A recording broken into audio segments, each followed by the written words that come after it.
হাদিসের সালাত ও আমাদের নামাজের মধ্যকার বৈপরীত্য দেখাবো। এই আলোচনার বিস্তারিত পাবেন আমার নবীর প্রজ্ঞা কি বলার কথা কি বলছি বইয়ে।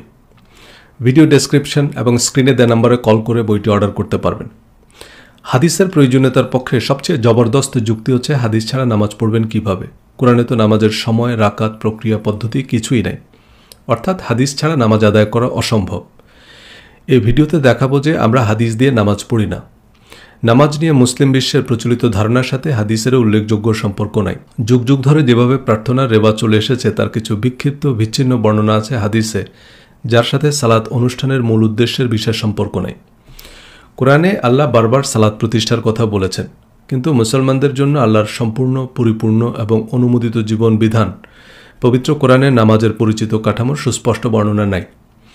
প্রতিদিন কত ওয়াক্ত নামাজ, কোন কোন সময়ে পড়তে হবে, কোন নামাজ কত রাকাত, প্রতি রাকাতে কি কি পড়তে হবে, ঈদ, তারাবি এবং অন্যান্য প্রচলিত নামাজের প্রক্রিয়া পদ্ধতির সম্পর্কে কোরআনের বর্ণনা থেকে পরিষ্কার ধারণা পাওয়া যায় না।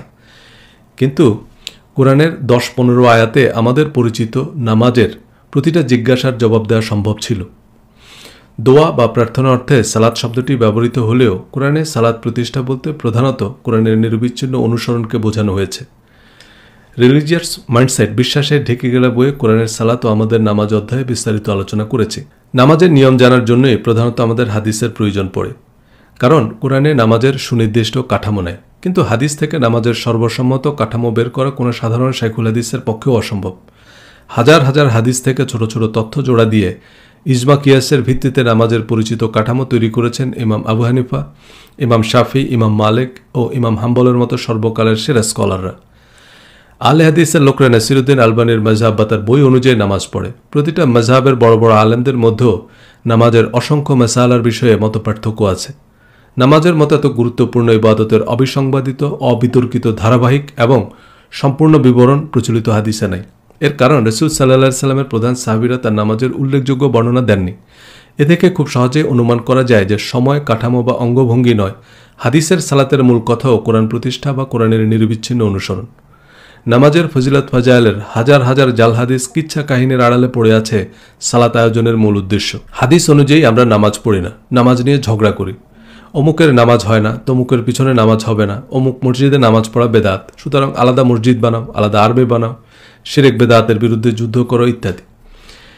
ইসলামের প্রধান ইবাদত, যা সকল মুসলমানের জন্য সর্বাবস্থায় ফরজ, তার প্রক্রিয়া পদ্ধতি যেহেতু কোরআনে নাই, তাহলে নামাজের হাদিসগুলো বিশেষভাবে সংরক্ষণ করা আবশ্যক ছিল। কিন্তু নামাজের মৌলিক কাঠামো সংরক্ষণের কোনো তৎপরতা প্রধান সাহাবীদের মধ্যে দেখা যায় না। অসময়ের দশপন হিসাবে দ্বিতীয় প্রজন্মের ইমামরা নামাজের কাঠামো দাঁড় করানোই নবীজি সাল্লাল্লাহু আলাইহি সাল্লাম কীভাবে নামাজ পড়েছেন এ বিতর্কে বিশ্ববরেণ্য সুন্নি আলেমরাও 4টি মাযহাবে বিভক্ত। শিয়াদের নামাজ তো সিলেবাসেরই বাইরে। কিন্তু সময়ের একফর হিসাবে নামাজের সর্বসম্মত কাঠামো যারা পাথরে খোদাই করে রাখতে পারতেন তারা নিয়ে মাথায় ঘামাননি। নবীজি সাল্লাল্লাহু আলাইহি সাল্লামের নামাজের সবচেয়ে বিশ্বস্ত এবং নিকটতম প্রত্যক্ষদর্শী কারা ছিলেন? হযরত আবু বকর, ওমর, ওসমান, আলী রাদিয়াল্লাহু তাআলা আনহুম আজমাইন। ইতিহাস ও সিরাতের বর্ণনা অনুযায়ী নবীজি সাল্লাল্লাহু আলাইহি সাল্লাম অসুস্থ হয়ে পড়ায় হযরত আবু বকর রাদিয়াল্লাহু তাআলা আনহুর ইমামতিতে নামাজ আদায় করেন। নবীজি সাল্লাল্লাহু আলাইহি সাল্লাম কীভাবে নামাজ পড়েছেন তার সবচেয়ে নিকটতম প্রত্যক্ষদর্শী নিঃসন্দেহে হযরত আবু বকর রাদিয়াল্লাহু তাআলা আনহু। এবার প্রধান ও প্রসিদ্ধতম হাদিস গ্রন্থ বুখারী শরীফ খুলে গুনে গুনে দেখুন, সালাত অধ্যায়ে হযরত আবু বকর রাদিয়াল্লাহু তাআলা আনহু থেকে বর্ণিত হাদিস মোট কয়টি? উত্তর একটিও নয়। শুধু হযরত আবু বকর রাদিয়াল্লাহু তাআলা আনহু নয়, প্রধান সাহাবীরা বুখারী শরীফের সালাত অধ্যায়ে অনুপস্থিত। তাহলে তারা নবীজি সাল্লাল্লাহু আলাইহি সাল্লামকে নামাজ পড়তে দেখেননি? নবীজি সাল্লাল্লাহু আলাইহি সাল্লাম কিভাবে নামাজ পড়েছেন তা তারা আমাদের জন্য বর্ণনা করলেন না কেন? হাদিস ছাড়া কিয়ামত পর্যন্ত মুসলিম উম্মাহ কিভাবে নামাজ পড়বে তা ইসলামের প্রথম খলিফা ও নবীজির মনোনীত ইমাম একবারও ভাবলেন না? রাসূল সাল্লাল্লাহু আলাইহি সাল্লামের নামাজের সঠিক পদ্ধতি খোলাফায়ে রাশিদিন সংরক্ষণ, সংকলন বা বর্ণনা করেননি কেন? হাদিস সংকলনের ইতিহাস বইয়ে মাওলানা মোহাম্মদ আব্দুর রহিম উল্লেখ করেন যে হযরত আবু বকর রাদিয়াল্লাহু তাআলা আনহু তার বর্ণিত হাদিসসমূহের মধ্যে একটি কথা, একটি শব্দও যদি রাসূল সাল্লাল্লাহু আলাইহি সাল্লামের মূল বাণীর বিন্দুমাত্র বিপরীত হয় তবে তাকে জাহান্নামের ইন্ধন হতে হবে, এই ভয়ে হাদিস বর্ণনা করেননি। প্রায় 23 বছর নবীজির ইমামতিতে নামাজ আদায়ের পরও হযরত আবু বকর রাদিয়াল্লাহু তাআলা আনহুর মতো বিচক্ষণ মানুষ রাসূল সাল্লাল্লাহু আলাইহি সাল্লামের নামাজের নির্ভুল বর্ণনা দিতে পারবেন না।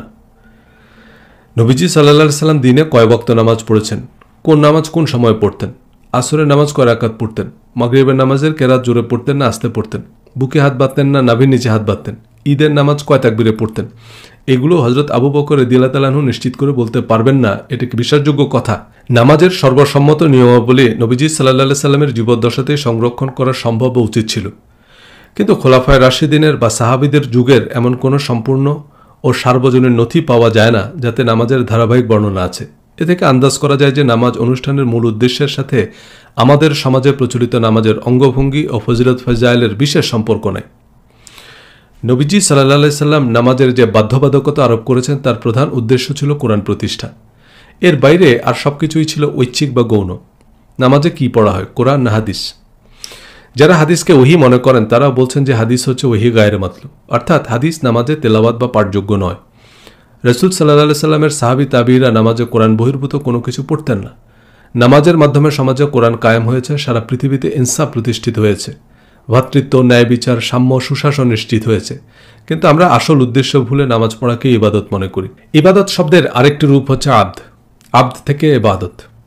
আব্দ মানে বান্দা বা চাকর, আর মাবুদ মানে মনিব। চাকরের কাজ মনিবের আদেশ নিষেধ মেনে চলা, অর্থাৎ মনিবের আদেশ নিষেধ মেনে চলার নাম হচ্ছে ইবাদত। আমাদের মনিবের আদেশ নিষেধের কিতাব হচ্ছে কোরআন। আপনি একজন চাকরিজীবী হলে আপনার চাকরি বিধিমালায় বলা আছে আপনাকে কি কি করতে হবে আর কি কি করা যাবে না। আপনি সেই বিধিমালা ভালোভাবে পড়ে বুঝে সেই বিধিমালা অনুযায়ী আপনার দায়িত্ব পালন করবেন। আপনি নিয়োগকর্তা হলে আপনার কর্মচারীদের জন্য একটা সার্ভিস রুল তৈরি করবেন, যাতে চাকরির বিভিন্ন বিধান, সুবিধা, অসুবিধা, বিভিন্ন ভাতা, বোনাস, পুরস্কার বা চাকরি বিধিমালা ভঙ্গের শাস্তি সম্পর্কে বিস্তারিত বর্ণনা থাকবে। আপনার সহকর্মী বা সুপারভাইজার আপনাকে চাকরি বিধিমালা বুঝতে সাহায্য করবেন, কিন্তু তিনি যদি আপনাকে পরামর্শ দেন যে আপনার এই চাকরি বিধিমালা বোঝার দরকার নেই, শুধু প্রতিদিন 5 বার এই বিধিমালা পড়বেন। এখন মনে করেন এই সার্ভিস রুল ইংরেজিতে লেখা এবং আপনি ইংরেজি বুঝেন না, আর এই সার্ভিস রুলের একটা শব্দের অর্থ না বুঝে আপনি প্রতিদিন আয়োজন করে 5 বার এই সার্ভিস রুল পড়েন। আপনার বস দেখছেন যে আপনি আপনার সার্ভিস রুল অনুযায়ী সময় মতো অফিসে আসছেন না, আপনার যা করার কথা তার কিছুই আপনি করছেন না। আবার সার্ভিস রুলে যা পরিষ্কারভাবে নিষেধ করা আছে তা আপনি নির্বিকারভাবে করে যাচ্ছেন। আপনার বস আপনাকে জিজ্ঞেস করলো যে আপনি কি সার্ভিস রুল পড়েননি? হ্যাঁ, প্রতিদিন 5 বার করে পড়ি। তাহলে সার্ভিস রুল অনুযায়ী কাজ করছেন না কেন? কারণ সার্ভিস রুলে কি লেখা আছে তা তো আমি বুঝি না, কারণ আমি ইংরেজি পড়তে পারি কিন্তু এর অর্থ বুঝি না। তবে প্রতিদিন 5 বার সুর করে সার্ভিস রুল পড়ি। আপনার বসের প্রতিক্রিয়া কি হবে, বা আপনি বস হলে আপনার প্রতিক্রিয়া কি হবে? একজন কর্মচারী যখন চাকরিতে যোগ দেয় তার অর্থ তিনি তার সার্ভিস রুল ভালোভাবে পড়ে তার যাবতীয় দায় দায়িত্ব বুঝে নিয়ে চাকরি গ্রহণ করেছেন। সুতরাং আপনি সার্ভিস রুল দিনে 50 বার পড়ায়ও আপনার বসের কিছু যায় আসে না যদি আপনি আপনার চাকরি বিধিমালা না বুঝেন এবং সে অনুযায়ী কাজ না করেন। একজন ভালো ম্যানেজারের দায়িত্ব হচ্ছে এটা নিশ্চিত করা যে তার দলের সবাই এ সার্ভিস রুল বুঝেছে এবং সে অনুযায়ী কাজ করছে। যেসব চাকরিতে সার্ভিস রুল অক্ষরে অক্ষরে পালন করতে হয়, যেমন পুলিশ বা সামরিক বাহিনীর সদস্যদের বিশেষায়িত প্রশিক্ষণ দেওয়া হয় পুলিশ বা মিলিটারি একাডেমিতে, যেখানে কঠোর প্রশিক্ষণ কর্মসূচির মধ্য দিয়ে প্রতিটা কাজ প্রতিটা সদস্যকে যথাযথভাবে বুঝিয়ে দেওয়া হয়।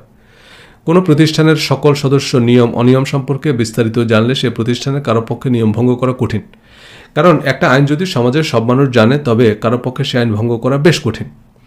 সাধারণ মানুষ পুলিশের ভূমিকা পালন করে, তারা অপরাধীকে ধরে পুলিশে সুপর্দ করে। এ কারণে নতুন কোনো আইন যেমন বাল্যবিবাহ, যৌতুকের দাবি, যৌন হয়রানি ইত্যাদি বিষয়ে সরকার গণমাধ্যমে বিজ্ঞাপন দিয়ে গণসচেতনতা তৈরি করে। গণমানুষের সহায়তা ছাড়া কোনো অপরাধ দমন করা সম্ভব হয় না।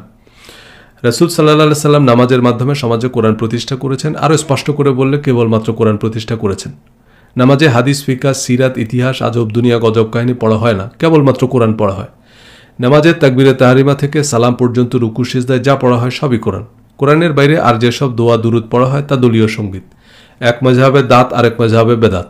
পবিত্র কোরআনের প্রথম যে শব্দ নাজিল হয়েছে তা হচ্ছে ইকরা। এই ইকরা মানে কি? শোনা বা শুনে দৌড় দেয়া না। ইকরা মানে পড়া। শুধু পড়া নয়, ইকরা শব্দের অর্থ মনোযোগ সহকারে বুঝে বুঝে পড়া। কোনো লেখা পড়ে বুঝতে না পারলে তাকে পড়া বলা হয় না। কি পড়তে বলা হয়েছে? কোরআন। ইকরা এবং কোরআন একই শব্দের ভিন্ন দুটি রূপ। যেমন জাতীয়, জাতীয়তা একই শব্দের ভিন্ন দুটি রূপ। ইকরা শব্দের অর্থ পড়া আর কোরআন শব্দের অর্থ যা পড়া হয়।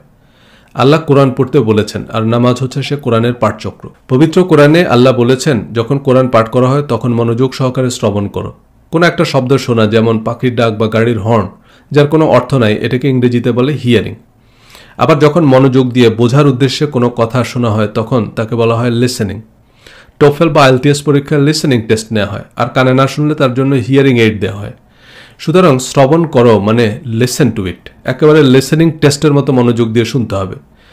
আর নেশাগ্রস্ত অবস্থায় যখন কেউ বুঝতে পারে না যে সে কি বলছে, তখন তাকে নামাজের কাছেও আসতে নিষেধ করা হয়েছে। রাসূল সাল্লাল্লাহু আলাইহি সাল্লাম ইমাম হিসাবে কোরআন পড়ে শোনাতেন। সাহাবীরা গভীর মনোযোগ ও একাগ্রতার সাথে কোরআন পাঠ শুনতেন। নামাজ আয়োজনের মূল উদ্দেশ্য ছিল কোরআন পড়া, কোরআন শোনা, কোরআন বোঝা, কোরআন মানা, কোরআন প্রতিষ্ঠা করা এবং কেবলমাত্র কোরআন প্রতিষ্ঠা করা। নামাজ ইসলামের মূল ভিত্তি, কারণ নামাজের মাধ্যমে সারা পৃথিবীতে কোরআনের সত্য প্রতিষ্ঠিত হয়েছে। কিন্তু নামাজের ঐচ্ছিক ও প্রতীকী রীতিরেওয়াজ আর নাভির নিচে না বুকের উপর, জোরে আমিন না আস্তে আমিন, এসব অর্থহীন বিতর্কের আড়ালে চলে গেছে নামাজ প্রতিষ্ঠার মূল উদ্দেশ্য। আমরা যে নামাজ পড়ি তার সাথে নবীজি সাল্লাল্লাহু আলাইহি সাল্লাম এবং সাহাবী তাবিদের নামাজের উদ্দেশ্য বিধেয় কোনো মিল নেই। আল্লাহ পবিত্র কোরআনে বলেছেন, পূর্ব পশ্চিমে মুখ ফেরানোয় পুণ্য নেই, অর্থাৎ নামাজের শারীরিক অঙ্গভঙ্গিতে পুণ্য নেই। পুণ্য হচ্ছে বিশ্বাস ও ভালো কাজে।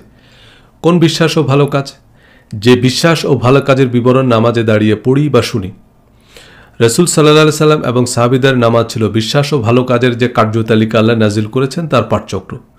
প্রতিটা মানুষকে তার সার্ভিস রুল বা কোরআন বুঝিয়ে দেওয়ার, পড়িয়ে দেওয়ার, বারবার মনে করিয়ে দেওয়ার আয়োজন।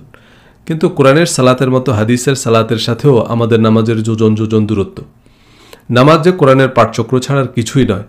কোরআনের পাঠচক্র ছাড়া নামাজের যাবতীয় অঙ্গভঙ্গি যে ঐচ্ছিক এবং তা নিয়ে ঝগড়া করা যে আহাম্মকি, তা এ সিরিজে হাদিসের আলোকে আলোচনা করব। আহলে কিতাবদের জন্য সালাত কায়েমের নির্দেশ ছিল। সে সালাত বলতে যদি নামাজ বোঝানো হয়, তবে আহলে কিতাবদের নামাজের সাথে আমাদের নামাজের প্রধান পার্থক্য হচ্ছে কোরআন পাঠ। রাসূল সাল্লাল্লাহু আলাইহি সাল্লাম নামাজে কোরআন পাঠ করতেন। আবু জেহেলরাও নামাজ পড়ত, তবে তাতে কোরআন পড়ত না। রাসূল সাল্লাল্লাহু আলাইহি সাল্লামের মক্কি জীবনে প্রকাশ্যে নামাজ পড়ার বর্ণনা ইতিহাসে থাকলেও নামাজের জন্য মসজিদ নির্মাণ, নির্দিষ্ট সময়ে নামাজের জামাতে উপস্থিত হওয়ার সরকারি ফরমান জারি বা ধর্মীয় বাধ্যবাধকতা আরোপ করা হয় হিজরতের পর। ইসলাম প্রচার ও প্রতিষ্ঠার ইতিহাসে সবচেয়ে গুরুত্বপূর্ণ ঘটনা হচ্ছে হিজরত। এ কারণে ইসলামিক ক্যালেন্ডার গণনা করা হয় হিজরতের দিন থেকে।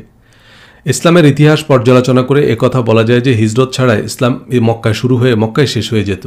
হিজরতের নির্দেশ এবং এর গুরুত্ব বর্ণনা করে পবিত্র কোরআনে বেশ কিছু আয়াত নাজিল হয়েছে। বুখারী শরীফের প্রথম হাদিসটিও হিজরত নিয়ে। প্রত্যেক কাজ নিয়ত বা উদ্দেশ্যের সাথে সম্পর্কিত, আর মানুষ তার নিয়ত বা উদ্দেশ্য অনুযায়ী ফল পাবে। যে ইসলাম প্রতিষ্ঠার জন্য হিজরত করেছে তার হিজরত ইসলামের জন্য গৃহীত হবে, আর যে ব্যক্তিগত লাভ লোভের জন্য হিজরত করেছে তার হিজরতে কোনো পুণ্য নেই। বুখারী শরীফের ফাতিহায় বা সূচনায় বলা আছে, মানুষ তার নিয়ত বা উদ্দেশ্য অনুযায়ী ফল পাবে। এ নিয়ত হচ্ছে আপনার অন্তরের ইচ্ছা, যা একমাত্র আল্লাহ জানেন। বেশভূষা বা লোক দেখানো ক্রিয়াকর্ম দিয়ে নয়, অন্তরের ইচ্ছা দিয়ে মানুষের কর্মফল নির্ধারিত হবে। নামাজ, রোজা, হজ, হিজরত, দান, দক্ষিণা সবকিছুর প্রতিদান নির্ধারিত হবে অন্তরের ইচ্ছা অনুযায়ী।